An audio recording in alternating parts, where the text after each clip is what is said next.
ወንድ ሆኖ መኖር ከባድ ነው። ከመጥፎ ጋይዳንስ ጋር ደግሞ የበለጠ ከባድ ይሆናል። አብዛኞቹ ወንዶች እንደ ሮል ሞዴል የሚከተሉት ወንድ ስላልነበራቸው ዝም ብለው የሱሳይዱን ሐሳብ ይወስዳሉ። አሁን ዙሪያም ብትመለከት ይሄ ወንዶችን ወደ አስቀያሚ ህይወት እየመራቸው እንደሆነ ትረዳለህ። ከድሮ ጊዜ ጀምሮ አባት ከልጆቹ ህይወት ላይ ከፍተኛ ተጽዕኖ እንዳለው ይታወቃል።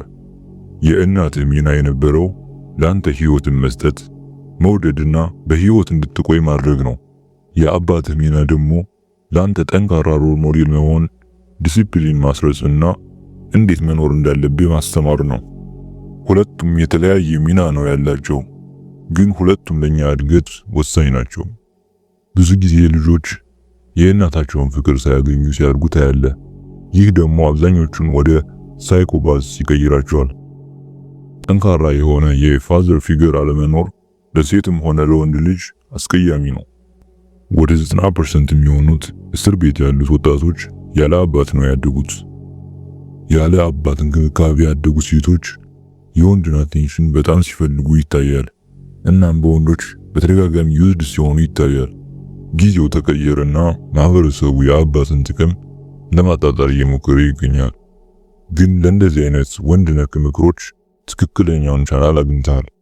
እስቲ ማህበረሰቡ አንተ እንደ ወንድ ልጅ እንድታውቅ የማይፈልጋቸውን ነገሮች እንይ። ሁሉም ወንድ ማወቅ ያለበት የመጀመሪያው ነገር ማንም ሊያድን እንደማይመጣ ነው። የህይወት ኃላፊነት የራስህ ነው። ህልሞችና ዓላማዎች ካሉ ራስህን ማሳካት ያለብህ። የሆኑ ቀናት ይኖራሉ የተስፋ መቁረጥ ስሜት የሚሰማ። ይህ ሁሉም ጋር ያጋጥማል። ያ ቀን ሲመጣ ማንም እንደማይጨርስልህ ማስታወስ አለብህ። በጣም መጨነቅ ውስጥ ገብተህ አትሸነፍ። ይህ በኋላ ለቁጭትና ጸጸት ነው ይዳርግህ። አንተ ነህ የራስህ ጀግና። ራስህን አድን።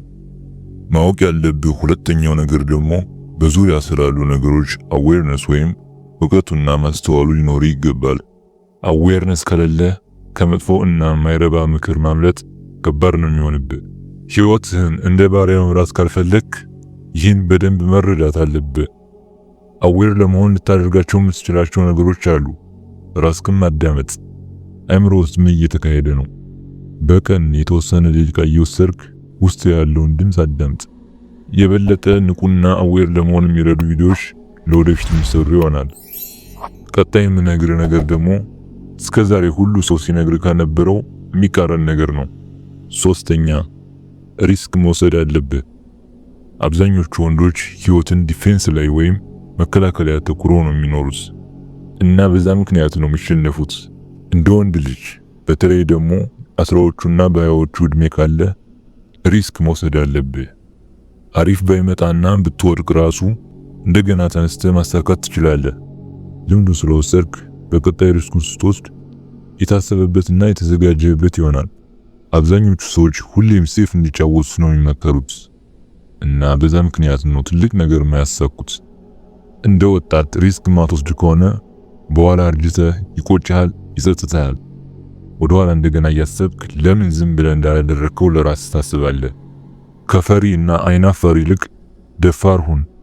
በመጨረሻም ለምፈልገው ነገር ለቃልህ ታማኝ ሁን። የሆነ ነገር አደርጋለሁ ካልክ አድርገው። እንዴት ጂም እንደምትጀምር ወይም ሱስ እንደምታቆም አውርተህ ቃልህን ማጠብቅ አይነት ወንድ አትሁን። ትንሽ አውራ እና ብዙ ስራ። ለመናገር ስትወስን ቃልህ አይረን መሆን እንዳለበት ማወቅ አለብህ።